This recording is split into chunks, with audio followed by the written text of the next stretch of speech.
Good evening and thank you for joining us on Sunday Interview. I'm your host, Grevazio Zulu.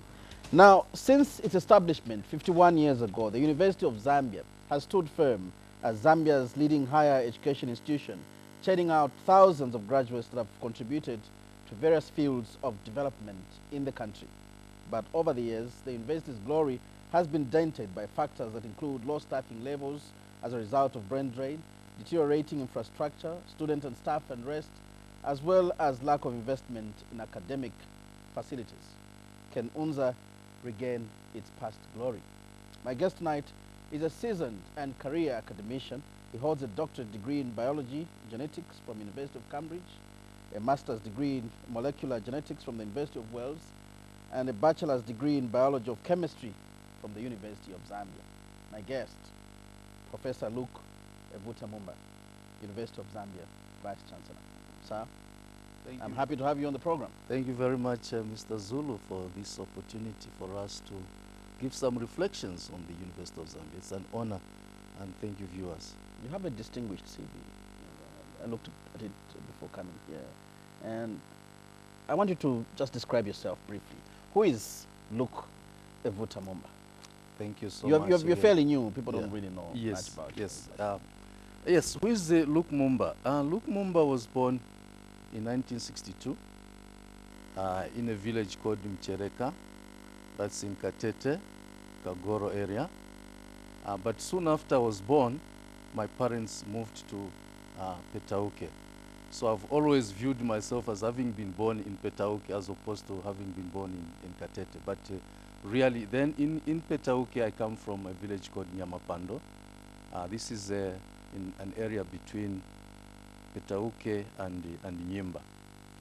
But I did most of my schooling here in Lusaka. Started school at Bayuni Primary School in Makeni. That was 1969. 1969 up to 1975. 76, I went to Kafue Boys Secondary School, where I completed my grade 12 in 1980.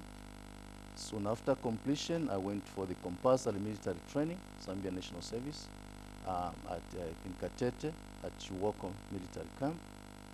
Then 1981, I was admitted at the University of Zambia. My idea initially was to do medicine, but because of financial challenges in the family, I eventually opted to specialize in biology and chemistry. So we were in the same stream with students that were proceeding to the medical school. So I completed my degree in 1985. Soon upon completion in 85, I was taken on by the University of Zambia under the staff development program. And towards the end of 85, I got a scholarship, a British Council scholarship, to go and do genetics and molecular biology at the University of Wales in the United Kingdom. So I was there 86 and 87. Towards the end of 87, I returned to the University of Zambia to take up an appointment as a junior lecturer. I served the university in that capacity up until 1991, when I had an opportunity to get yet another scholarship. This time it was a Bate Trust Fellowship, which took me to the University of Cambridge to go and do my research in genetics again.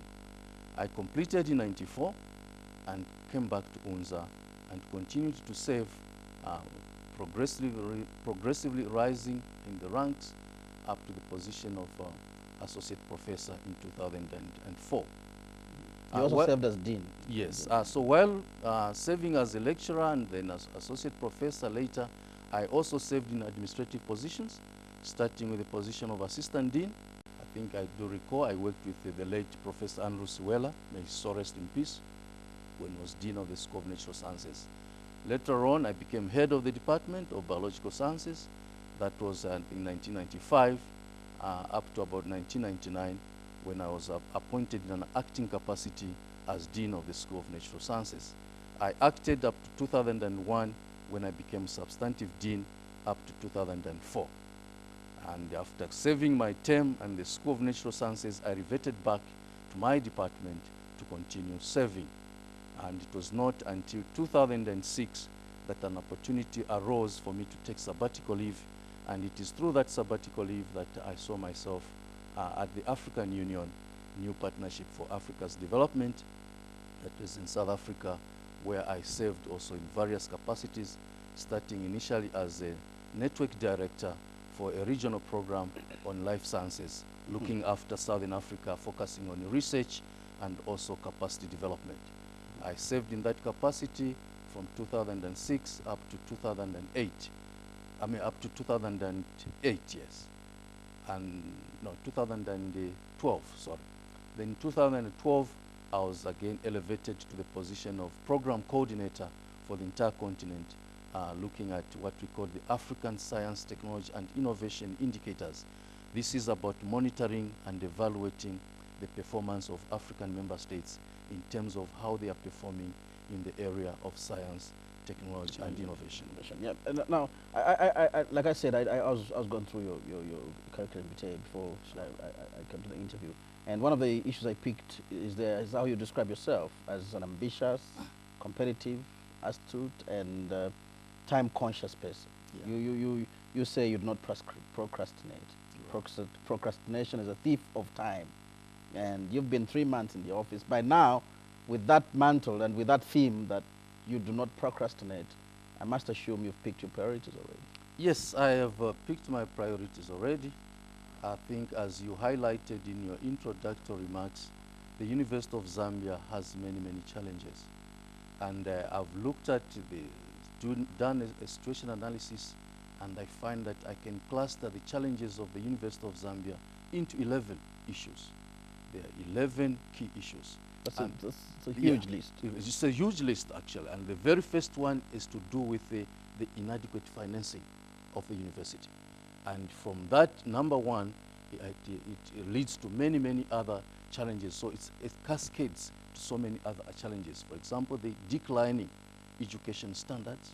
We're also looking at the inadequate UNZA space and the facilities in the university, resulting in overcrowding.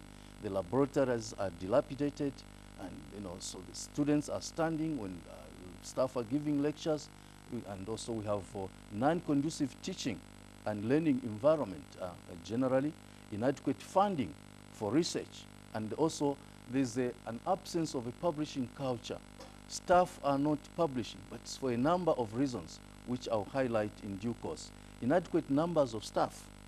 The consequences of not having enough staff is that staff are overworked, and that is not good enough. Limited university industry links. We have very, very weak links with industry. Elsewhere in the world, for economies that are prospered, if you look at the United States, the Silicon Valley, there's very, very close links between the university and industry. Industry engages the university to try and find solutions to enhance their operations. So therefore, industry will see the relevance of professors in that scenario.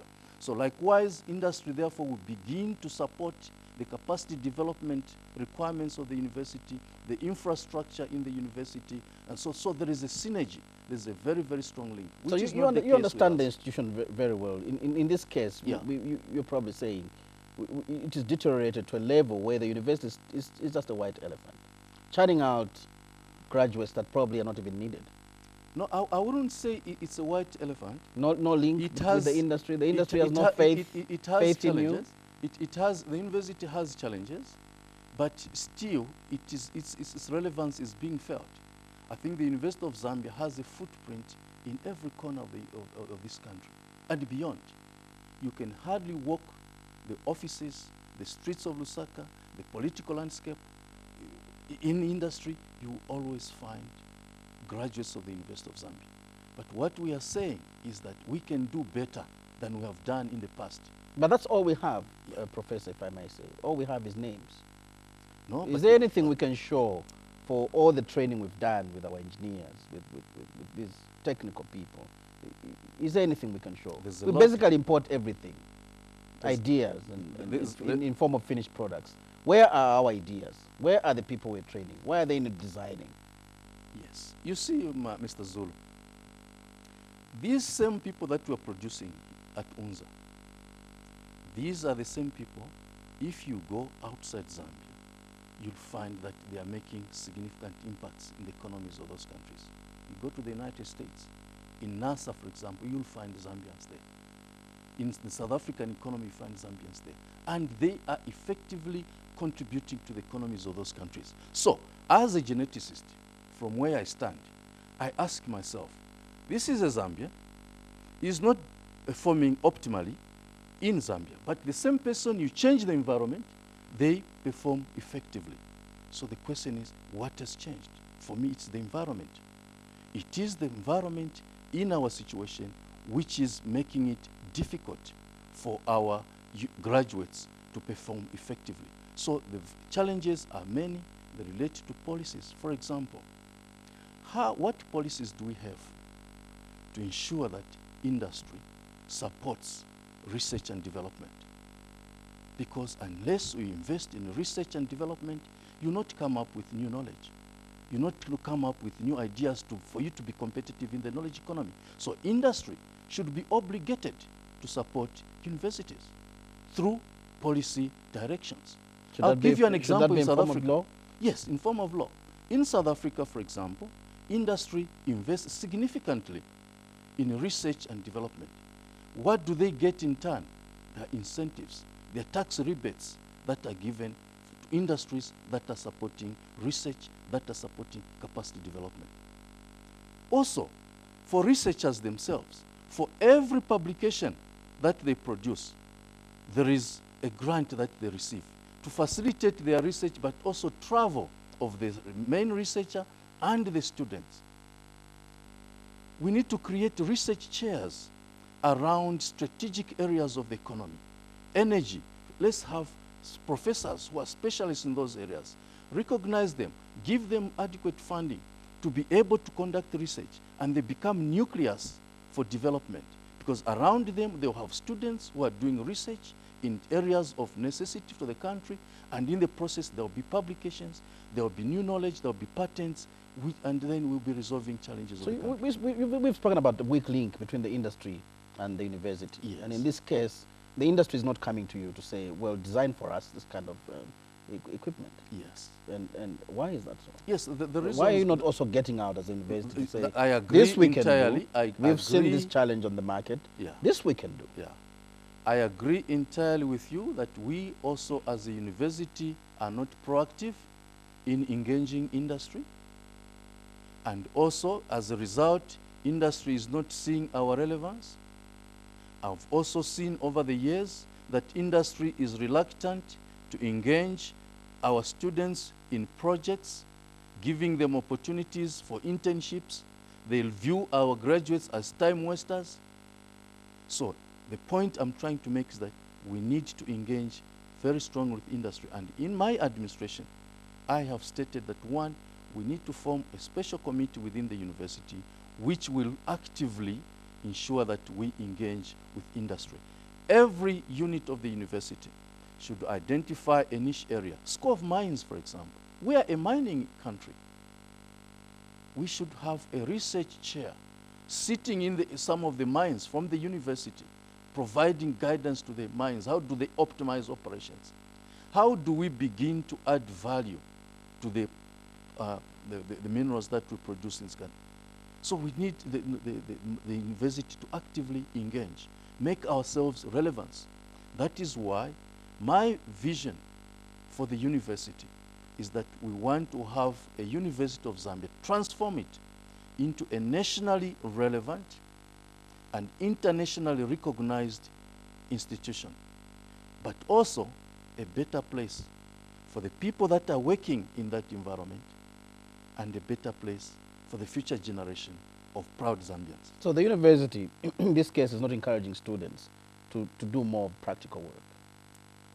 You see, ideally somebody would ask, isn't it really quite embarrassing that after 50 years, we cannot even have the students design a basic machine, for instance, to help the women that crush stones by the roadside? Yes. I think isn't that a simple thing to do? You have all these best brains that come to you. It's a question of egg and chicken and egg situation. You have alluded to in your opening remarks that the university is inundated with challenges. the infrastructure, the facilities are not there. Okay? Now, for you to be a world-class university, there are certain basic minimums that you need to have. You need to have, for example, a basic minimum of infrastructure. You need to have optimal financing for you to run effectively. But also you need to have the staff so that at the end of the day, you have quality outputs, caliber of the human resources, the publications, the knowledge that you are talking about, and the products and services. But in our case, we have a situation where the inputs are inadequate, totally inadequate, and then there are expectations in society that UNZA will produce high caliber human resources, will produce products. It's not going to happen. We have to address the inputs. As they say in computer language, if the inputs are not good enough, the outputs will not be good. Input, junk in, junk out. I'm not saying that it's junk what we have, but the point I'm trying to emphasize is that we need to address the input side so that the conditions are optimum for us to deliver on our mandate as a University of Zambia. What is our mandate? Our mandate is teaching, learning, research to generate new knowledge so that Zambia's economy can become competitive, but also to provide community service. And then we have all the desired results that we need. But at the moment, there's a serious imbalance between the input side and the output side. So when you look at the picture now, does that make you at some point feel this is probably going to take forever, going to take more than a decade to address? No, I don't think so. I think there are many challenges. Probably not in your time as VC? No, it has to be in my time. It has to be in my time, and in my view, the challenges are many, but we need to use a strategic approach to begin addressing them. We need to turn those challenges into opportunities. So we have to say, what is it that we can do in the immediate term, in the short term, medium to long term, and long term. And this is what I'm urging my colleagues. We have been developing a strategic plan, 2018 to 2022, in which we are going now to itemize in terms of how we want to do that. So really, it's not all hope lost. We can do something to make UNZA the giant that it has been in the past. So we have certain ideas in terms of improving the financing of the institution. It's very, very important. In our view, we feel that we need, as long as we remain a public university, our government still has an obligation, a statutory requirement to support the university. But government funding alone will not suffice to transform the university. We need also to venture into income generation activities. I was going to and say we that have some plans. A lot of universities across the world yes. are some of the richest institutions. Exactly. Because they have the capacity, they have the human resource. The human resource. So why are we failing? No, we are now on the way in that direction. Heavily dependent on government? Heavily dependent on government at the moment. I think the government finances at the moment is at 54%. Our own income is 10%. But what I'm saying is that in the immediate term, within 1 to 2 years, we need to increase our self-generated income from the current 10% to 20%. But Isn't in the medium to long, we should move to 50%. It doesn't sound right that yeah. you can only contribute 10%. Yes, we can only contribute 10% because of our inherent... That's meager. It's meager. I totally agree with you. That's why I'm saying we need to move that to 20% and progressively 40, 50%. So that we begin Do we have a time frame to that? Yes, we have a time frame for that. And this will be spelled out in the new strategic plan that we are developing. Our focus areas in that regard are: 1, engagement with industry. I think we need to actively engage with industry, but also engage in public-private partnerships. We need to find partners that can bring the finance to support the university. I'll give you, for example, one big project that we have in mind, we're still discussing with our partners, has to do with building a university village, a student village, at one of the many lands that we have. And this is on Great East Road, the Liempe Farm. We are engaging a partner to develop 10,000 capacity hostels, 10,000 bed spaces. That will have a special space for postgraduate students and another side for undergraduate students. But there will also be a shopping complex there. But what is more interesting in that arrangement is that they are going to bring a technology to generate power. They were planning to generate 50 megawatts of power. That whole facility will only use 1 megawatt. That means that we are going to pump into the national grid with discussions with the ZESCO, 49 megawatts. The projections, the cash flow analysis suggests that on a monthly basis, UNZA will be able to generate $500,000 per month. And for me, if that works, and it should work, it will help us to liquidate the debt, to transform the institution. But that's not the only thing. We also have our own business ventures within the university. And we have big plans to transform them into income-generating units by winning them off from the main university operations. We create a special purpose vehicle so that they run as business entities. Are you looking at the technical development unit? Moving it away from the University of Zambia? TDAU, but we also have the Marshlands Village. There's no reason why we cannot turn Marshlands Village into a hotel facility. I'm getting uncomfortable when you, as a university, keep picking on areas like estates. Yes. It's an easy pick, and as many would say, low-hanging fruit, for instance. Yes. But as a university, shouldn't you be selling ideas? Shouldn't you be innovating and giving the industry to buy? Yes, definitely. But it should not be one exclusive from the other. As you've said, many universities out there have businesses. So that's what we're saying. For us to be able to produce that knowledge and be selling our knowledge, we need first to create optimum conditions. At the moment, there's no funding for research. At the moment, staff are unhappy. We have retirees. We have people that are working in the university. They're not getting their gratuities when their contracts end. The problems are many. So we need to stabilize the institution. We need to have a payday in the University of Zambia. At the moment, there's no payday because we don't have the resources. We wait for government to give us the grants. So let us, first of all, stabilize the situation by generating income so that we have a buffer.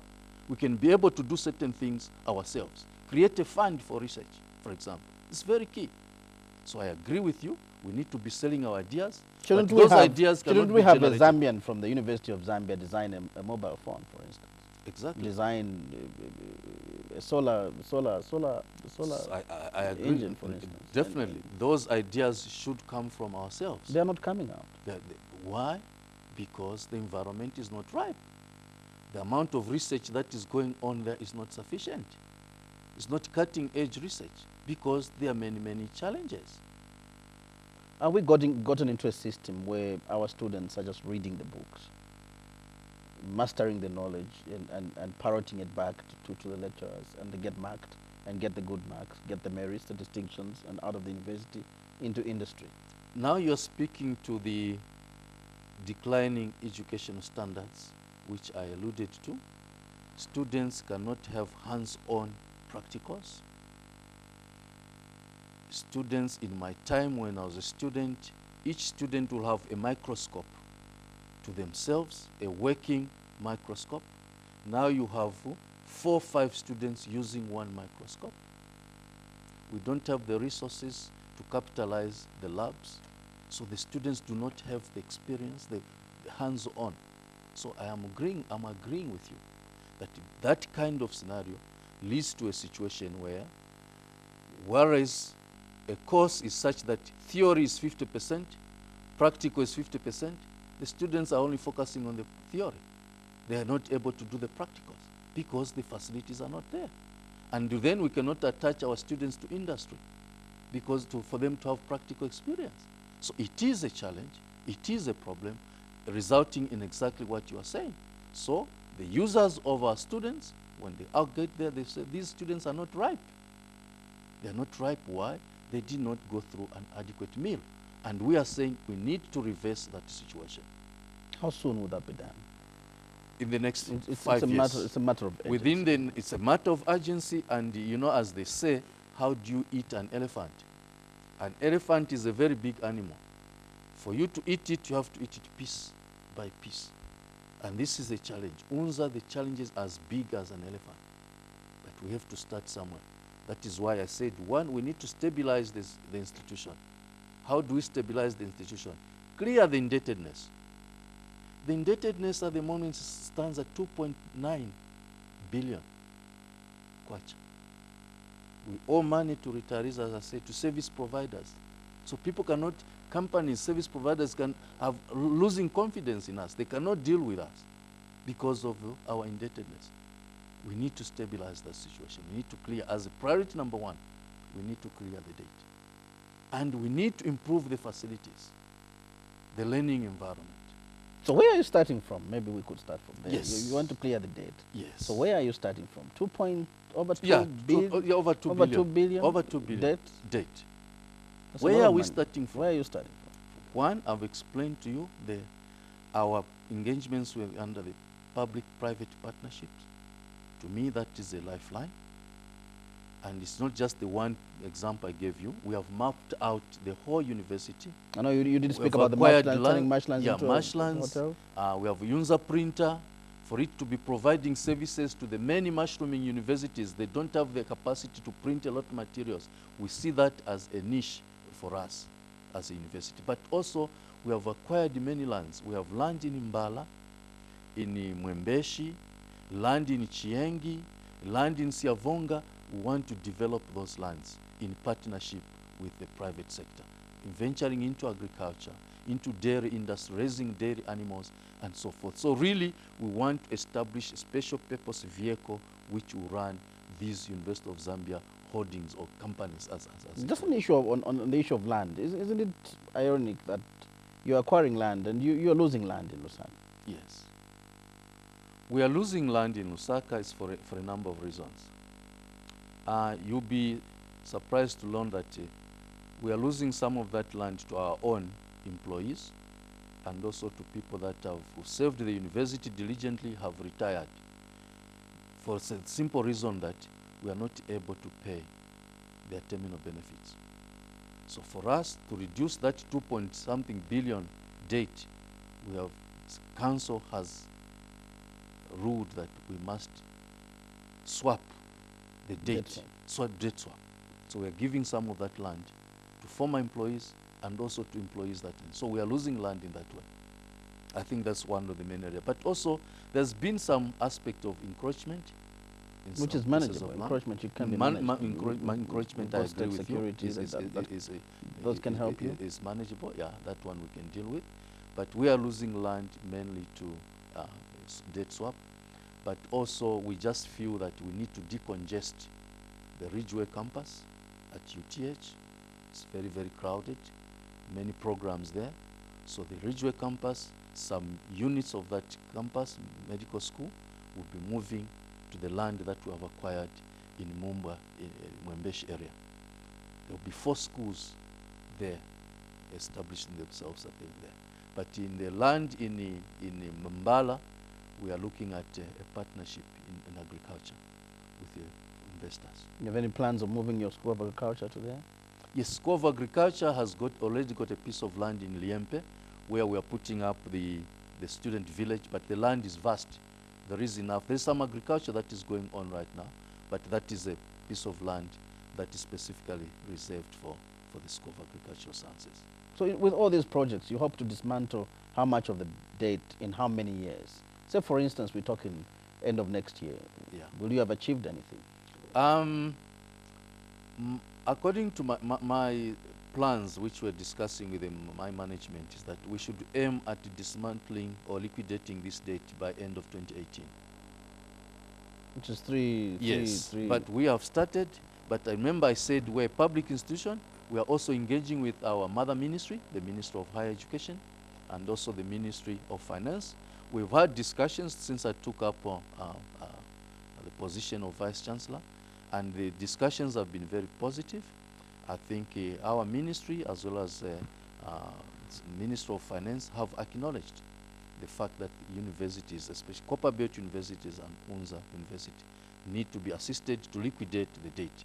So the discussions are now in the direction of coming up with a roadmap of trying to assist the universities, public universities, to deal with the debt. This is an ongoing discussion, but we hope that once it matures, that will also assist us. But even internally, I have told my administration that we have a number of business ventures. They are struggling okay. Some of them are bringing a bit of money. Let us ring-fence the income from one or two of those business ventures and make sure that on a monthly basis, we pay something to retirees. Clear 2-3 people every month so that people can see that the queue is moving.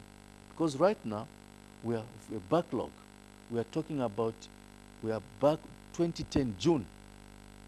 All the people that have retired from June 2010 up to current are still on the waiting list. So if we can be paying from our internal resources, ring-fenced 2-3 employees every month, that could also help. Those are our internal efforts. But I think that the PPP will assist us. The intervention from our ministry, from government, will also go a very, very long way to address. Are you also being owed by government? I must say, as of now, no. We are not being owed by government. According to the budgets that I've seen, the fees from government for this year were in the range of 156 million. As of July, government has paid everything for the students that they are sponsoring. 156 million has been paid. What we are being owed are those students who are self-sponsored and they are not able to pay their fees. We gave them, we worked out a roadmap for payment of fees. We said for you to register, you pay 37.5%. Then we are going to register at that threshold. But before you write exams, you must pay the balance. So it is that group of students who are having difficulties to pay. We are now owed about 8 million. 8 million kwacha by that category, from that category of students. So really, in terms of government bursaries, government has done, and we commend our ministry, our minister, our PS. They've been very, very supportive. So we are not owed anything. If anything, what has happened now is that we don't have resources to pay salaries from July up to December. All the internal resources that we have are exhausted. The situation will change when new students come back in November. So we've gone back to the minister and said, look, we need help. And they've been very understanding. They've done some budget variation within the ministry, and we are able to get salaries that way. Up to about you would rather otherwise, you would rather have if 100% intervention.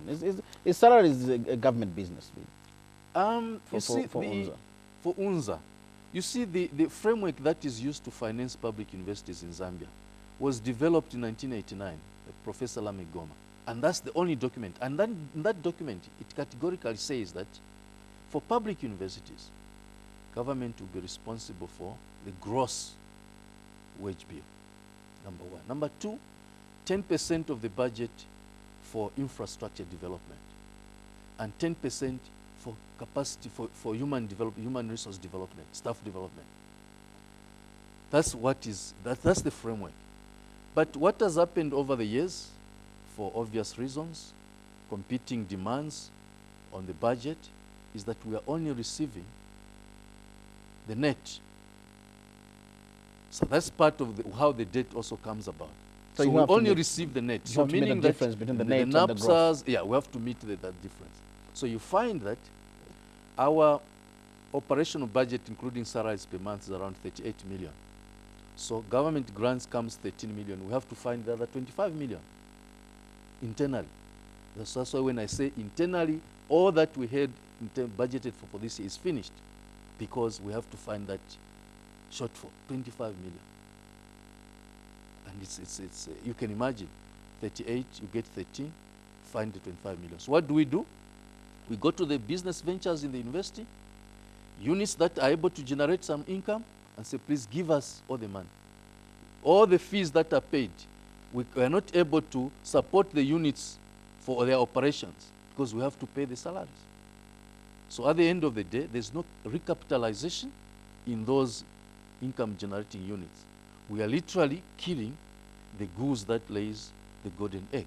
This is where we find us. So that's why I'm saying we need to reach a point where we have a buffer, we have our own funds, enough funds. So there's one school of thought which thinks and believes that probably the debt that you have now, you must be given a clean slate. The debt must be transferred onto the government books. Do you agree with that? Yes, there are discussions to that effect, and I think we in the university believe very strongly in that, because this debt was not self-inflicted. We did not cause it ourselves. As I explained to you, we're supposed to get a gross, the gross, but we only get the net. So our statutory obligations we cannot meet. And some of those, there's interest. If you talk about ZRI, NAPSA, Provident Fund, all these workers' compensation fund, and there are loans that we are advised to acquire as a university, and these loans are also attracting interest, all these things. So I am agreeing with you, and I think that is the thinking within the university community and others, that it would assist these two public universities if the debt was absorbed through the state, so that we start on a clean slate. Let us be tested from there. Let's because, yeah. Please. The other challenge that we think that if we cannot be supported, maybe we begin to charge cost-reflective fees. Economic fees. Economic fees. As others would call it. Economic fees. What exactly do you mean when you talk about... you see, the cost of offering university education is very, very high. Polite way of saying higher fees? Well, they may be viewed as high, but the reality demands that we recoup the cost.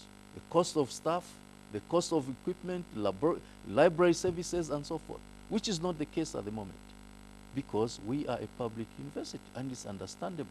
This university was built from public resources, people donating chickens, goats, and so forth to raise money to build the University of Zambia. It is a public good. It's a public university. But all I'm saying is that as long as there is that understanding, substantial interventions will still be required for the public universities, while we also recognize that we need to generate revenue ourselves. So let us improve. Maybe we push it from locally generated income to 40, 50%, and then government meets us halfway. Or we can move to 60%, government 40%. This is what we should be heading to. But I totally agree with you, Mr. Zulu. We need to be assisted to clear this debt so that we start on a clean slate. And that message, I think, is being very well understood by the authorities. Yeah. One bigger issue, of course, on the retirement benefits and what you owe them. Yes. People are saying the bigger story behind this date is not that the retirees are not being paid, and not that you have failed to pay, but the bigger story is that the scheme is unsustainable. Yes. The schemes, our conditions of service, some of the things that are agreed into the negotiations with the unions, I agree entirely that they are unsustainable. For example, when I was in the university before I left, the conditions were such that for every 1 year that you served, towards your benefits, you were accumulating 6 months of salary. Of course, the intention there was retention. Remember that there was a time when there was serious brain drain, exodus of staff, was retention. But now it is standing at, for every year you save, I think it's 4 or 3 months of salary, 4 months of salary. But still, it's unsustainable.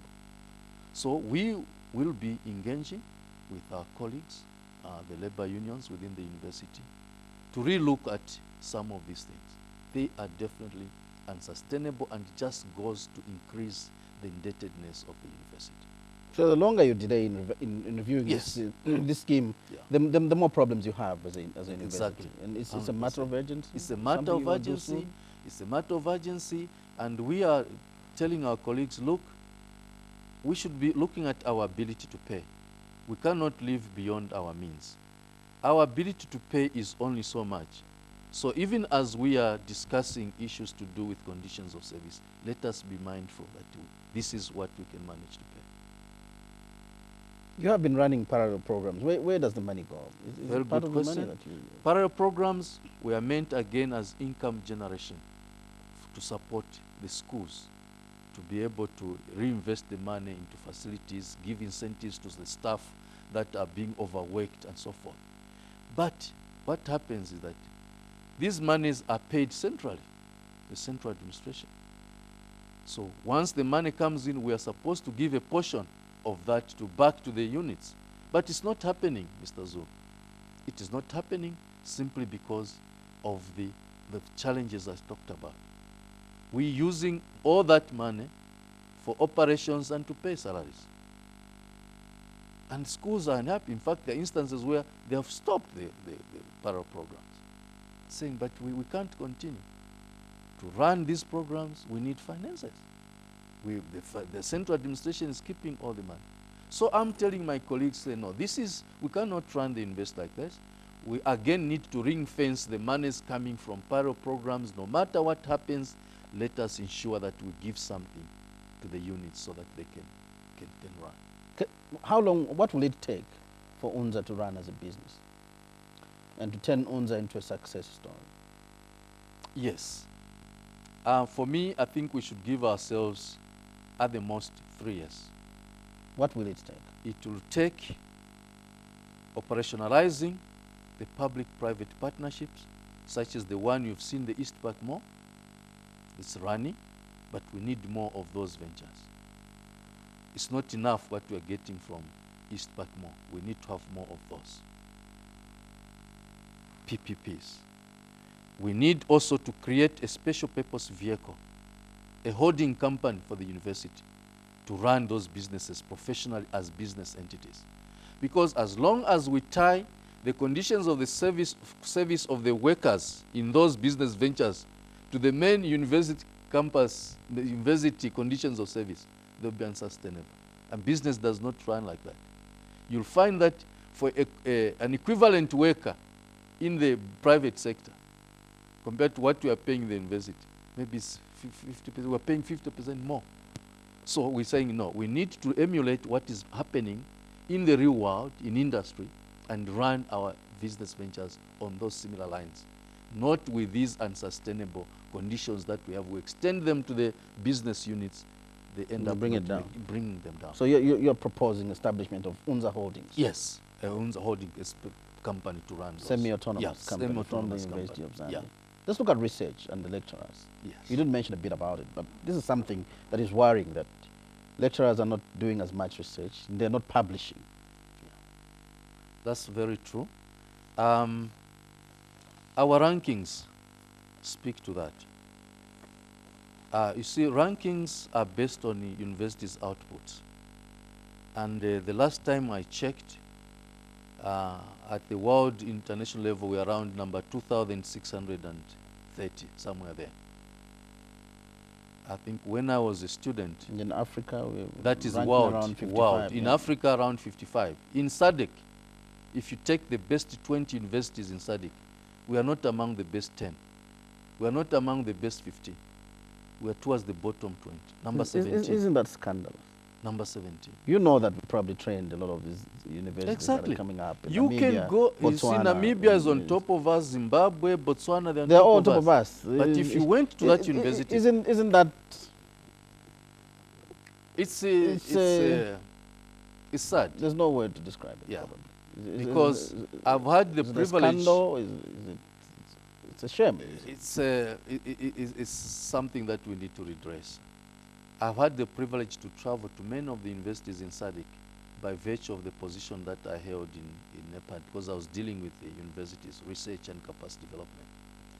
You can travel to some of these countries and be able to hold a departmental meeting in one of the Zambian languages. There are Zambians there. They're the ones who have uplifted the rankings of these universities. And this is what I was telling you earlier, that if a Zambian is performing outside, was not able to perform, what is the problem? It is our situation here. And it is that situation that we need to address to improve our rankings, to improve publications. So I have some ideas what we need to do. One is that I alluded to the issue of identifying strategic areas of national interest within our national development plan. And the university needs to align its research agenda to those strategic areas that have been identified in the National Strategic Plan. It could be energy, agriculture, science, technology, engineering, and mathematics. Then you create centers of excellence through research chairs, prominent, eminent professors to be in charge of those areas. We have that in energy. For example, in physics department, we have a chair, a UNESCO chair in energy and environment. Professor Jane there is in charge. And what do those guys do? And this is something we are not doing. We are not publicizing enough. They are working with the Ministry of Energy.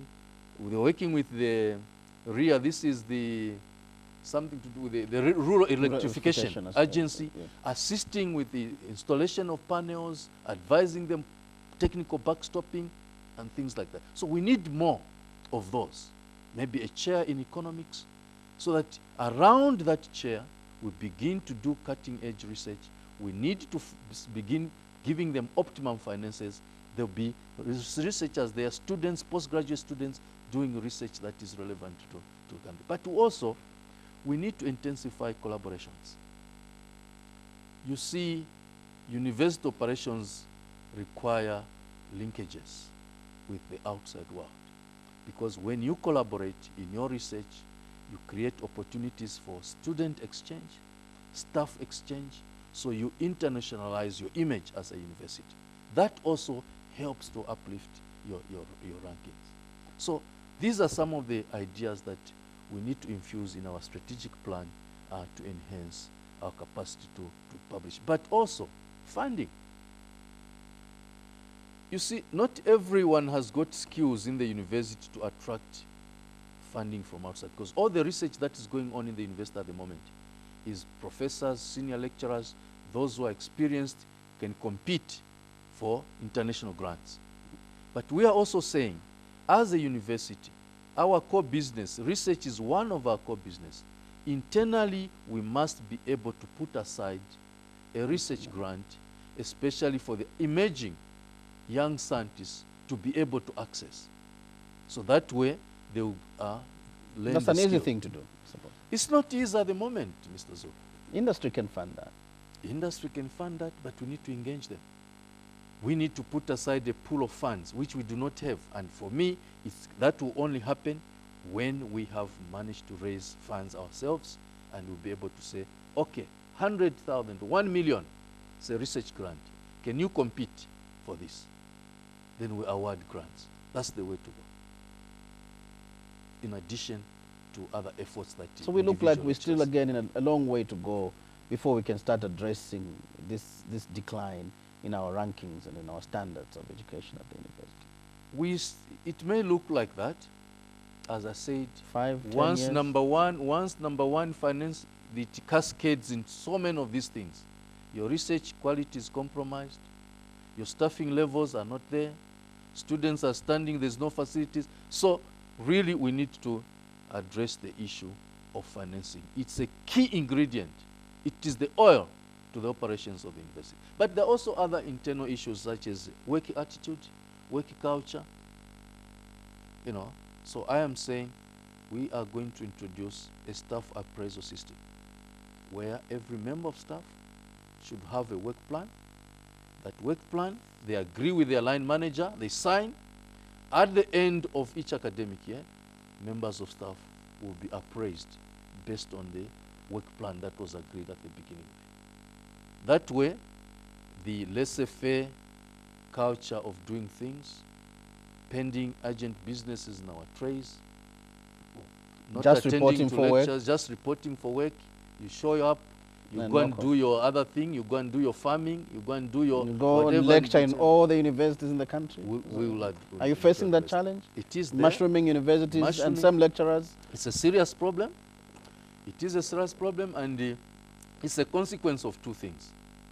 One, mushrooming of universities. These universities are competing for a small number of qualified lecturers. Staff. That's the thing. That is the main challenge. But two, inadequate emoluments force people to venture into moonlighting, to go and to make ends meet. They don't know when the salary will come. They have pressing issues to attend to. What stops them going to make quick money in the other universities around? So you see, it's a whole chain reaction. Yes. As we went down the interview, Professor, we seem to be running out of time. Sure. One big issue that is emerging that I wanted you to address as we close the interview is how, as a university, you are trying to address gender equality. Yes, I think gender equality is one area where UNZA has done fairly well. We have a gender policy over many, many years, even when I was an assistant dean. The policy goes like this, and it's a standard policy, nothing very unique, that we must make sure that we mainstream gender in all our operations by ensuring that in whatever we do, at least 30% of the staff there or the students are women. So when you look at the statistics, I was just looking through some statistics this morning. When you look at student enrollments, for example, I wish your cameras could pick this. You see that the red line stands for male. The blue line are females. It's almost 50-50. In fact, by 2014, these are enrollments. We're almost 50-50%, 50% females and 50% males. The top one is the overall. You can see that gradually there was a sharp rise in enrollments. Now it's flattened at 6,000 students per year. So in terms of enrollments, we're almost achieving 50-50. Yeah, 50-50. In terms of staffing, I also looked at the various categories of staff: academic staff, professional and administrative and other staff. We are hovering around 30% females and 70%. Some way to go. Yeah, still there. Professor, some way to go. It's been a pleasure having you on the program. Thank you so much, Mr. I'm happy that you came. For the opportunity. The pleasure was mine. Well, you've been watching Sunday Interview, and our guest this week was Professor Luke Evuta Mumba, who is the Vice Chancellor at the University of Zambia. I'll be back next week at the same time. Pleasant viewing.